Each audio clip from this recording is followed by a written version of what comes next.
All right, for this one, we're doing something a little different. We're going to step out of the ordinary, right into this kind of dream space to meet an absolute legend, the one and only Johnny Winter. I mean, seriously, think about it for a second. What if you could just erase time and have a conversation with a legend who's no longer with us? That's exactly the idea we're diving into today. So the whole thing takes place in this spot called the summoning room. You can think of it as this shared dream space where you can actually call up and talk to these incredible figures from history.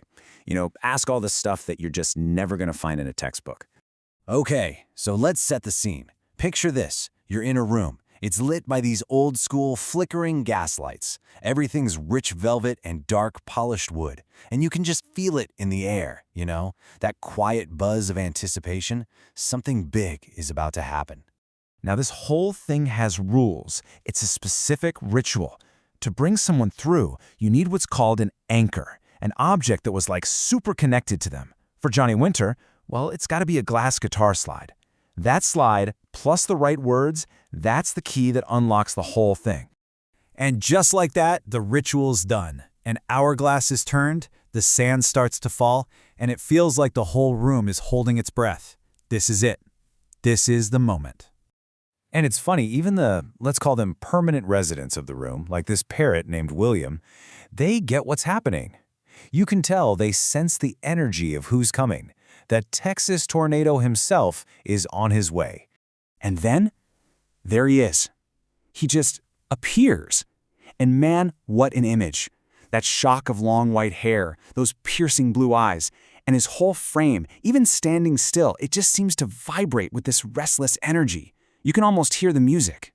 And his first words, oh man, in that classic gravelly Texas draw, he looks around and just immediately cuts through the atmosphere. He's sizing up this bizarre, fancy room, and in his voice, you can hear a lifetime of smoky juke joints and loud, rowdy stages. So once the introductions are out of the way, it's time to get down to it. Time to talk about what made Johnny Winter a giant. The way he played that guitar. And the very first question goes straight for the jugular, right to the heart of what made him famous. That absolutely searing, lightning-fast slide guitar work that was his signature. Where did that come from? How did he even develop a style like that? His answer is, well, it's perfect. It says everything you need to know. For him, it wasn't about scales or music theory, not really. At its core, it was always about feeling, pure emotion. The guitar wasn't just wood and wires. It was a voice for telling a story, for getting out that raw, deep feeling. So here's how he breaks it down. First, you got to make that guitar talk, make it cry and scream with a slide. He soaked up everything from the masters, Muddy Waters, B.B. King, Robert Johnson. But here's the key. He didn't just copy them. He pushed it further. He added more fire, more speed, and that undeniable Texas grit, that sharp, aggressive edge. The whole point, the end goal, was always to make that guitar tell the honest-to-God truth. And of course, that incredible feeling wasn't just for a studio recording. No way. He brought all of that, and then some, to the stage. His live shows were they were legendary for their raw, pure, off-the-charts intensity. So, you gotta wonder, right? What's it like to be in the eye of that hurricane? What does it actually feel like to create that kind of insane, visceral connection with the crowd every single night? And listen to how he describes it.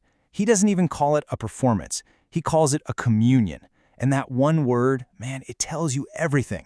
It wasn't a show. It was this deep, almost spiritual thing where, for a few hours, nothing else in the world mattered. Because, see, it wasn't him just playing at people. It was a real conversation, a two-way street. He would give the audience everything he had, every last drop of energy, and they would throw it right back at him. That incredible feedback loop of energy, that was the real high for him. Okay, so there's his own incredible music. But Johnny Winter was also something else, something just as important. He was a fierce protector, a champion for the blues itself. I mean, this was a massive part of who he was. People know he's the guy who produced and played on those legendary comeback albums for Muddy Waters in the late 70s. So the question is, what drove that passion? Why was he so dedicated to keeping the blues alive? And for him, it all came down to one core belief. The blues isn't just another style of music. It's the root. It's the soil where basically all of American music grew from. He thought of it as sacred. Think of it like a tree. The blues is the root system. digging deep into real life, the truth, the pain, the joy, all of it. And from that powerful root, you get these huge branches shooting out, jazz, soul, and you better believe it, rock and roll. So you see, for Johnny, it went way beyond just liking the blues. It was a genuine sense of duty. He felt like he had this responsibility to carry the torch, to honor the masters who created it, and to make damn sure that original, fiery spirit of the blues never, ever went out. But, just like any dream, this meeting in the summoning room, it's not permanent. Time is running out. The connection can't hold forever. That hourglass they turned at the start, well, the last few grains of sand are falling through. Time's up, and you can see the link to him start to weaken. His image begins to shimmer, to fade at the edges.